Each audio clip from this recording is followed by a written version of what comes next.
என்னடா இவன் விவசாயத்தை பத்தி மட்டும்தான் போட்டுருந்தா இப்ப திடீர்னு கோழி பிடிச்சி உட்காந்துக்கலாம் நீங்க எல்லாம் யோசிப்பீங்க. அது ஒன்றும் இல்லைங்க. நான் வேலை முடிச்சுட்டு வந்தோடனே இந்த கோழி கொஞ்சம் டல்லா இருந்தது. எனக்கு கோழி வளர்த்தணும் ரொம்ப பிடிக்கும். அதுவும் சண்டை சேலை வளர்த்தணும் ரொம்ப ரொம்ப பிடிக்கும்.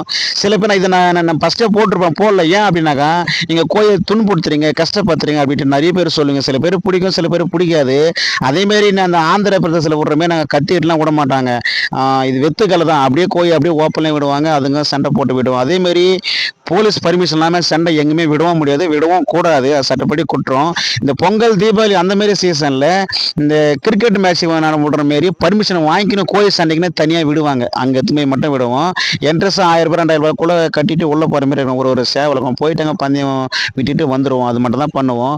அது வரைக்கும் நாங்கள் ஒரு கோயிலாக பார்த்து நல்லா இருக்கும் நல்லா சொல்லிட்டு ரெடி பண்ணி வச்சுப்போம். அதேமாரி எங்கள் ஒரு எல்லாரும் சேர்ந்து ஒரு குரூப் இருக்கும். ஒரு 10 பேர் குரூப். அவங்க 10 பேரும் ஓகே சொன்னா மட்டும் தான் அது சண்டைக்கு எடுத்துன்னு போவாங்க. இல்லைன்னா எடுத்துன்னு போக மாட்டாங்க. சில பேர் பிடிக்கும், சில பேர் பிடிக்காது. அதில் ஓகே நீங்கள் போடுங்க, இந்த மாதிரி வீடியோ நல்லதாக இருக்கும் போடுங்க அப்படின்னு சொன்னால் நான் போடுறேன். இல்லை நான் போடாமல் இந்த ஒரு வீடியோ நிப்பாட்டிக்கிறேன். இந்த மாதிரி வீடியோ நான் நெக்ஸ்ட் போட மாட்டேன். சில பேர் பிடிச்சவங்க மட்டும் சொல்லுங்க. அதேமாரி நான் வச்சிருக்க கோயில் நல்லா இருக்குமா, இந்த மாதிரி லைன் நல்லா இருக்குமா அப்படின்னு சொல்லிட்டு தெரிஞ்சவங்க சொல்லுங்க. நான் இது வச்சுக்கலாமா வேணாமான்னு சொல்கிறேன். எனக்கு தெரிஞ்ச நல்ல சேவலை தான். தெரிஞ்சவங்க சொல்லிட்டு போங்க கமெண்ட்ல.